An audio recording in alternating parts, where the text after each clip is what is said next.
We are back, and we are joined now by Jessie Kelly, member of and chair of communications for UAW Local 160.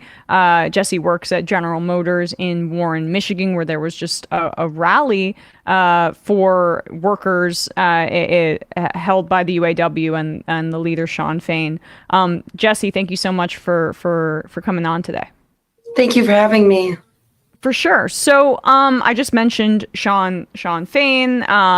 His leadership and how, honestly, aggressive in a great way he's been. It's been a bit of a breath of fresh air, at least from my outside perspective. But I'm curious how you feel about the leadership, the way that UAW is approaching these contract negotiations, as opposed to the past, or as opposed to what you've observed with other unions?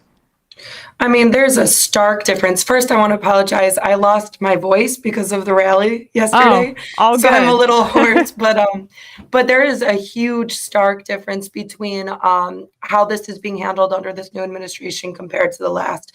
I think it is extremely refreshing. I think my membership is thrilled about it. I think it's going very well. And there's a lot to be said about constantly being informed and how much that grows the solidarity.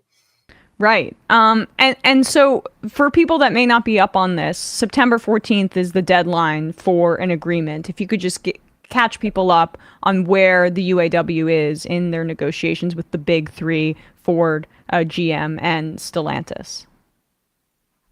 Sure. So our contracts all expire on the same day at September 14th at 11:59 p.m. We usually go into bargaining and we pick like a target. We start with that company, and then we try to get the best agreement from them and then pattern off of that.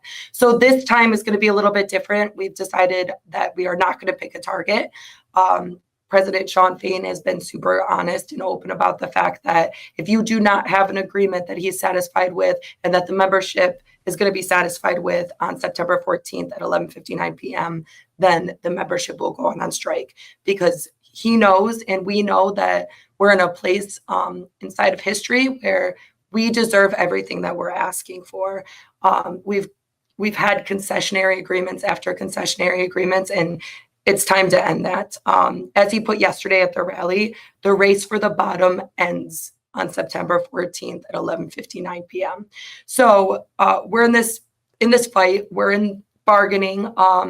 He's been also very open about the fact that he feels like the companies aren't taking bargaining as seriously as they should for where they're at right now. And we're just, quickly approaching the September deadline, and hopefully we all get a good contract. But if we do not, we're ready to strike if we need to. Well, breaking news today, Stellantis, one of the big three, is threatening to move the production of the Ram 1500 to Mexico, to another country. Like, can you speak about how strategic that is from their end, as essentially a threat to get the union, which 150,000 workers are covered under these contracts that expire at midnight on September 14th. They're scared, so they're making threats in the press. Yeah. I mean, as an American consumer, we should be disgusted that was even suggested. It was our tax dollars that have helped out all of these companies when they needed it the most. It was our sacrifices that saved them. It is just honestly despicable to read something like that. As a consumer, we want to be as ethical as possible. We want to make sure that we're spending our money in the best way possible. So I know for me, I want to work for a company that is loyal to their people, not to their profits. And I want to spend my money with a company that's loyal to their people and not loyal to their profits. So I mean, that's all I can really say is, as ethical consumers, we should be outraged. And I hope people are. And I hope that they read that today. And I hope that they voice their concerns and they voice their frustrations for even the mere suggestion of that. Well, I mean, the so central to the branding of these companies is that they're American made. I mean, and they want that to be the public face, especially in the wake of what you described, which is the bailout money that, workers took a haircut and they were affected. And now that the industry it has recovered and the electric vehicle production is coming into play, and we can talk about that if you'd like in a second, they're making threats because they don't want to pay their workers. Right. And it's not like they don't want to pay their workers and then they're going to make cars more affordable for everybody. That's not the case at all. So I work at General Motors.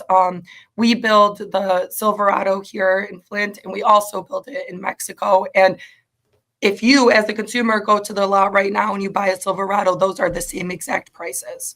I don't know. It's crazy. It's crazy to think about. 100%. I mean, let's talk about the electric vehicle production, right? And your observations about the electrification of the industry. How has that changed the relationship between the workforce and management, and how much does that play into what we're seeing in terms of these negotiations? Well, I think we're seeing it a lot. I think that they're using it as a scapegoat to try to put more fear again inside of bargaining, to say that they can't afford what we're worth. And they're using the EV transition as a means of justifying that they're claiming broke. So that's where we're at with that. But we have a lot to win as a union as far as the transition goes, because we're going to be greatly impacted on just job losses first. You lose 40% of the components transitioning from an internal combustion engine to an EV, which means that we need less people to do the work because those components cease to exist. So we need to make sure that the people's jobs that are going to be impacted by this transition are safe. And we have to make sure that they are retrained and then put into jobs of equal or higher paying value than the ones that they left. What we've seen so far, which was my biggest fear about this transition, is that they've taken the jobs that are being created by EV and they're putting them in LLCs, or they're third-partying them out, or they're creating multi-tier agreements. And these workers are making $15, $16 an hour, when we should be taking our workers whose jobs are going to be impacted and putting them into those jobs, like I said, for equal or higher paying wages. That the joint venture that I read about, right? Yeah. Their efforts to get around the union and those contract talks by getting EV technology, like really learning it from overseas companies and not and trying to circumvent UAW contracts, if I'm not mistaken. That's exactly it. Okay. And they get creative all the time. They get creative with their tiers, with their reclassifications, with their LLCs, with the companies that, they create. We've seen it with Lordstown, where, they just like built another site behind the one that they sold out. It's just they get creative in ways to undercut us, and that's exactly what's happening in the transition into EV. So we are aware of that. We need to fight for that, and it's a big fight for us. So as far as the relationship between us and management, has it affected it? I don't know. I don't know really the answer to that. I think management is just as fearful about the transition into EV. Right. I mean, but what they learned from Tesla, for example, is that, hey, we don't need to make these cars with union labor. We don't need to do that. And it seems like they're taking a page out of that book as a way to come after you guys in negotiations and but that kind of, sorry to butt in, but that should be a selling point, like over Tesla, is actually these ones are made by union labor. Right. That would be a selling point for me, and I think for a lot of consumers, right, if they were really focused on that. But I mean, what's your sense? Is they're more worried about the precedent, or giving you guys a foot in the door to make some more money? Because what I'm reading is that GM saw record earnings in 2021 and 2022. So there's definitely money on the table. Yeah, a ton of it. So much. And when I say management, I just mean the management out on the floor, not like the higher up executives that, obviously reap the most benefits from the exploitation of the workers. But the management out on the floor is worried too, because if there's less of us, or if they do these spinoffs, you don't need them either. Right.